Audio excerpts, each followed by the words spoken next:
Time to call it quits. This is my 5th day.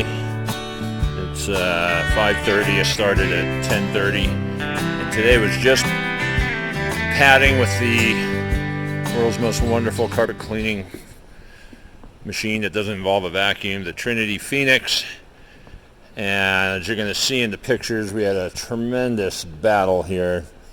The wicking was insane, but this rubber textured, I call it the basketball textured floor, has only been cleaned with the Tomcat ride-along and a neutral cleaner. And this facility is 5 years old.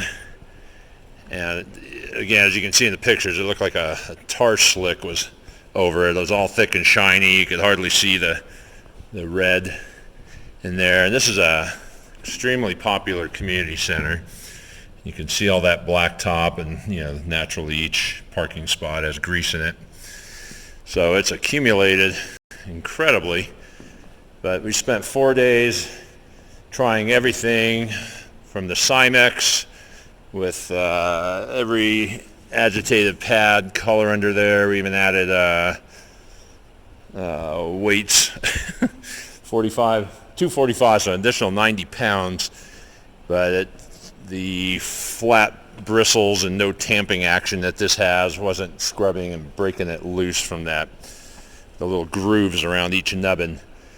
But we started on that back wall, which gets a lot further traffic because everybody comes up this staircase or that elevator. And those machines back there, mostly treadmills and bicycles. And a lot of law enforcement uses this building, so they're into more of these weights and the free weights that are down there. So this area was just, from that corner to that corner, was just caked. In the pictures you'll see where I did a test spotting with just some tsunami and a grout brush. And I did the green somewhere in there, the red in there, and you really can't see it anymore. So we accomplished that goal. But the dang rubber flooring is porous to the point where the more we worked on it, the worse it got after we got the initial layer off, because it was wicking up. The mud that is in the undercore, if you want to call it that, was wicking like crazy. And then this area looks like hell just because of the light. The darker it is, the worse it looks. But when they turn on the lights, the shadows really play a lot of effect. You got all, artificial light, natural light from 100 different sources, and create shadows that are just driving us nuts. I don't know what goes on here. They must spin around their machine, because wherever there's a lot of dragging and whatnot, created these ultra clean spots that were hard to match. But let me see if I can get my hand in here and I'll show you. There. Ooh, sorry.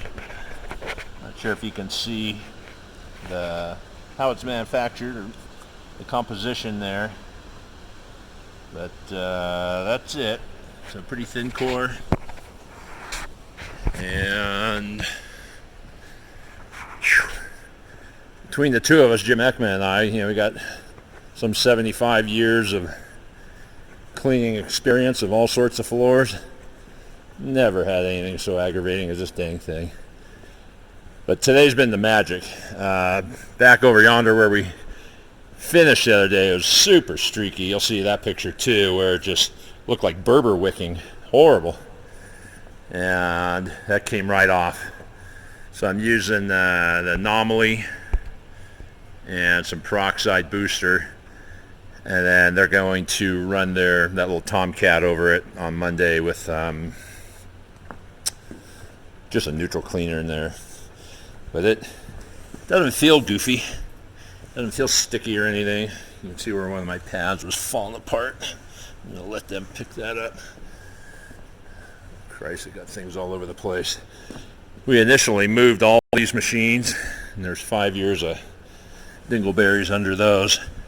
Then we realized how much longer it was going to take than predicted, because I kind of quoted them 32 man hours, and we knew we were going to overextend that if we had to move, clean all those areas. So this black rubber got clean. That's a piece of cake. But the other area, they're either going to have to do it some other time or figure out how to do it themselves. But got out of budget. This place is funded by casino room taxes, and casinos are out of business right now, so they had to put a halt on how many hours we could put into it. These things here get pounded back a little bit with every herky-jerky movement, and you can see where it's tearing up the floor. Damn, little dingleberries everywhere. But in the photos, I'll try and lace them in here. You saw that wicking that you could tell was all from the wand. Sorry about the shadows here, but this was that corner. And other than that, one footprint there, which will wipe right off. 2 footprints. Boy, what a difference. Phew. Anyway, I've had a million phone calls to, Damon Williams at NCAP Store, Jim Pemberton, Mark Sager, a lot of the Trinity folks, Victoria, Ted, Shotwell, bugging the hell out of them over this project, and they all pitied the fool. A nice view, huh? Someday we're going to have a Mikey's Fest here. I said that the first time I came into this building 5 years ago. They popped this thing up same year I moved here. I've been in love with the building ever since. I give them the best deal I possibly can on maintaining it to where I'm not losing money. But they got a lot of other quotes, and people wanted to charge 3, 4, 5 times as much as I did. I couldn't believe this damn print didn't come off. We didn't phase it at all with all the torture we gave it. Also really impressed that the pump on the Trinity lasted through all this. Man, we ran major concentrates, 8 times too strong, Tsunami, some other grout cleaners, Ultra Pack, concrete cleaner, Delimaline, all kinds of sodium hydroxide in there. See all those white spots? Those are bubbles. Were separated long ago, and the foot traffic's been wearing that off. This area right here is about the worst of it. But anyway, yeah, that little pump, at one point it stopped running because it got too much powder in it, but a whack with the short end of the crescent wrench got it going again. And I'm going to need about 60 new pads and all kinds of end cap as I've gone through all this dang thing. But shadows alone, everything considering, I'm pretty darn happy with it, how it came out. Thanks for the help, everybody, and I hope to never see this floor again.